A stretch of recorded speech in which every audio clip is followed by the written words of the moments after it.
সাফের ড্রটা অনুষ্ঠিত হয়েছে গতকালকে। বাংলাদেশের গ্রুপটা কেমন হলো? What's your thought on that? না, বাংলাদেশের গ্রুপ আমি বলবো যে রিলেটিভলি একটু ইজি হয়েছে। শুধু ভুটান আর শ্রীলঙ্কা পেয়েছে, এবং এরপরে যদি দেখি তাহলে হচ্ছে যদি ব্যান তুলতে পারে 30শে সেপ্টেম্বরের মধ্যে, তাহলে হয়তো নেপালও আসবে। জি, কিন্তু এখানে আসলে অনেক রকমের কোয়েশ্চেন, ইফস অ্যান্ড বাটস আছে। তার কারণটা হচ্ছে যে ফিফা উইন্ডোর মধ্যে তারিখটা হচ্ছে আপনার 9 তারিখ থেকে 17 তারিখ পর্যন্ত, কিন্তু টুর্নামেন্ট শুরু হচ্ছে 4 তারিখ থেকে। সো অবভিয়াসলি আপনার যে জিনিসটা হবে যে এখানে কিছু দিন সেটা হচ্ছে ফিফা উইন্ডোর বাইরে পড়ছে, এবং ফিফা উইন্ডোর বাইরে পড়ছে মানে যে বেশ কিছু ভালো প্লেয়ার যারা কিনা অ্যাকচুয়ালি বড় বড় লিগে খেলে তাদেরকে ক্লাব সেই সময় আসলে ছাড়বে না। সো তাহলে আমরা যদি 4 তারিখ থেকে 8 তারিখ পর্যন্ত এই 4 বা 5 দিন আমরা যদি চিন্তা করি, তাহলে যে জিনিসটা হবে যে এর মধ্যে গ্রুপ স্টেজের 2টা খেলায় আসলে হয়ে যাবে, এবং এই গ্রুপ স্টেজের 2টা খেলা আপনাকে হামজা ছাড়া খেলতে হবে। সমিত সোমের কোন ক্লাব হবে সেটা এখনো ডিসাইডেড হয়নি। যদি সমিত সোমের এমন ক্লাব হয় যেটা কিনা টপ লিগে আছে বা ধরেন সেকেন্ড টায়ার বা থার্ড টায়ার, তারাও আসলে ছাড়বে না। তো সেই ক্ষেত্রে সমিত সোমকে আমরা পাচ্ছি না।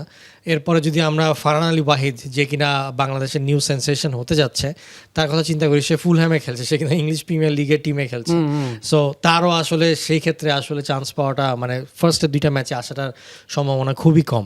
তো যার কারণে যেই জিনিসটা হবে যে আপনার এই ক্ষেত্রে আমরা যে ভালো প্লেয়ারগুলো যদি না পাই, তাহলে এই 4 থেকে এই 8-এর মধ্যে গ্রুপ স্টেজটাকে আসলে উতরাতে হবে আমাদের এক্সিস্টিং যেসব প্লেয়াররা আছে যারা লিগে খেলছে, বা সর্বোচ্চ আমরা হয়তো ফাহমিদুলের কাছ থেকে এখানে পেতে পারি। ফাহমিদুল যেহেতু Italian top I think 4th টায়ারে খেলছে, এবং সেখানে যদি ক্লাব কোনোভাবে নেগোসিয়েশনের মাধ্যমে ছাড়ে, অনেক সময় ছাড়তেও পারে। তো সেই কারণে আমরা ফাহমিদুলকে পেতে পারি। বাট এছাড়া যদি বলি তাহলে এই যে আমাদের যে এক্সিস্টিং প্লেয়াররা আছে তাদেরকে দিয়ে আর কি পার করতে হবে শ্রীলঙ্কা এবং ভুটানকে। এবং আপনি যদি দেখেন তাহলে শ্রীলঙ্কা কিন্তু আর আগের শ্রীলঙ্কা নেই। আমরা একটু শ্রীলঙ্কার সাম্প্রতিক সময়কার পারফরমেন্স যদি দেখতে চাই, আমাদের যদি আমরা জিএফএক্সটা একটু দেখি যে সাম্প্রতিক সময়ে শ্রীলঙ্কা কেমন ম্যাচ জিতেছে। ভুটানকে তারা 4-1 গোলে হারিয়েছে, সেটা আমরা জানি। শেখ, যেমন আমরা দেখতে পাচ্ছি 3-1 গোলের জয় তারা চাইনিজ টাইপের সঙ্গে পেয়েছে, 4-1 গোলের জয় তারা পেয়েছে, এবং তাদের বেশ কিছু নতুন প্লেয়ারও আছে, মানে ইউরোপিয়ান কালচারে তারাও কিন্তু প্রবেশ করছে। দে আর ফলোইং দ্য সেম ফুটস্টেপ। জি, যে জিনিসটা যে বংশোদ্ভূত প্লেয়ার ইনক্লুড করার যে একটা পজিটিভ সাইড, এই পজিটিভ সাইডটা আসলে শ্রীলঙ্কা এখন পাচ্ছে। তার কারণ শ্রীলঙ্কার কিন্তু এরকম লিগ সিস্টেমে আসলে খুব কোনো যে প্রিমিয়ার লিগ আছে, লিগ সিস্টেম আছে সেরকম কিন্তু নেই। কিন্তু এই বংশোদ্ভূত প্লেয়ারদের ইনক্লুশন, এক্সিস্টিং কিছু প্লেয়ার প্লাস বাংলাদেশেও একজন প্লেয়ার খেলছে যিনি কিনা অ্যাকচুয়ালি শ্রীলঙ্কার ক্যাপ্টেন, ফর্টিজ এফসি গোলকিপার, তিনি পেরেইরা। তো উনি সুজন পেরেইরা, তো তার যে পারফরমেন্স এবং বাকি সব পারফরমেন্স, এইগুলোতে একটা নিউ ফোর্স হয়ে দাঁড়াচ্ছে শ্রীলঙ্কা। তো যার কারণে শ্রীলঙ্কাকে এখন আসলে আমরা আগে যেরকম শ্রীলঙ্কা খেলবে মানে যে আমরা 4 গোল দিব 5 গোল দিব, সেই দিন কিন্তু এখন আর নেই। ভালো একটা টাফ কম্পিটিশন দিবে। সো ধরেন যে যদিও এই সাফের যে গ্রুপিংটা এরকম হবে, আপনি একটা ম্যাচ জিতলে মোটামুটি আপনার সেমিফাইনাল কনফার্ম, কিন্তু সেই ক্ষেত্রে শ্রীলঙ্কার সাথে ম্যাচটা একটু কঠিন হতে যাচ্ছে। আর ভুটান তো আমরা জানি যে ফিজিক্যালি একটা ডোমিনেটিং একটা ব্যাপার থাকে তাদের মধ্যে, যে তারা 90 মিনিটস সেম স্ট্যামিনা সেম টেম্পোতে আসলে খেলতে পারে। সো এখানে আসলে খেলে আসলে বের হতে হবে, এবং এটা খেলাটা হবে অনেকটা, আমি বলবো যে পুরো বাংলাদেশ স্কোয়াডটাকে একটা রিলে রেসের মতন খেলতে হবে, যেখানে কিছু এক্সিস্টিং প্লেয়ার যারা কিনা গ্রুপ স্টেজটাকে পার করে দিবে, এরপরে এসে হামজা, সমিত বা ফারহান আলী ওয়াহিদ যখন আসবে, তারা হয়তো সেমিফাইনাল বা ফাইনালে হারতে পারবে। নেপাল যদি যুক্ত হয় তাহলে এখানে কতটুকু কম্পিটিটিভ হচ্ছে?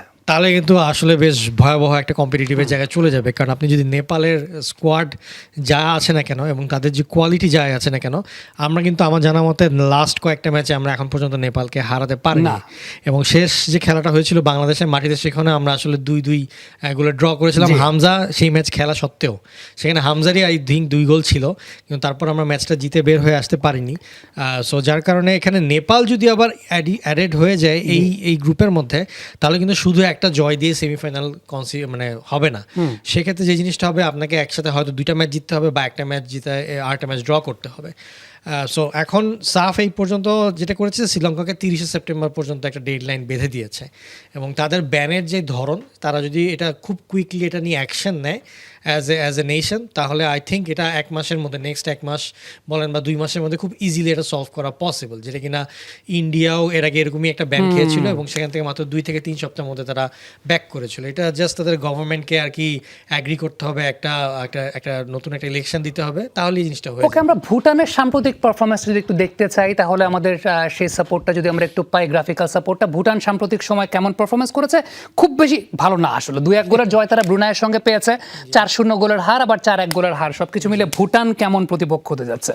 না, Bhutan relatively it will be easier. আমি বলবো যে আপনি যদি শ্রীলঙ্কার, আপনি যদি এখনই যে দেখেন যে শ্রীলঙ্কার বিপক্ষে তারা 4-1 গোলের জয় যদিও পেয়েছে, কিন্তু সেটা আগের শ্রীলঙ্কা ছিল, but recent Sri Lanka is better then before. না, হেরেছে শ্রীলঙ্কার সঙ্গে, তারা 4-1 গোলে হেরেছে। সরি, যদি হেরে থাকে তাহলে তো আমি বলবো যে আরও শ্রীলঙ্কা এখানে বেটার করছে। সো এখানে ভুটানের যে ব্যাপারটা, যে ভুটান আমাদেরকে কন্টিনিউয়াসলি প্রেস করবে এবং কন্টিনিউয়াসলি একটা প্রেশারের মধ্যে রাখবে, বাট আমাদের যে এখনকার প্লেয়ারদের যে এবিলিটি, যে কোয়ালিটি, আমি বলবো সেই তুলনায় বের হয়ে আসতেই পারে।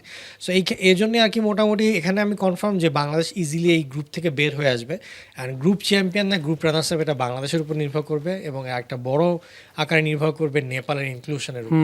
সো নেপালের ইনক্লুশনটা will be a very big factor for the tournament আর বাংলাদেশের পারফরমেন্সের জন্য। কারণ নেপাল, মানে যেটা বলছিলাম যে বেশ কয়েক বছর ধরে নেপালকে আসলে হারানোর ফর্মুলাটা এখন পর্যন্ত কেউ বার করতে পারেনি। সো টমাস ডুলি যদি সেই ফর্মুলাটা বার করতে পারে তাহলে আমি বলবো যে কনফিডেন্টলি তারা নেক্সট নিউ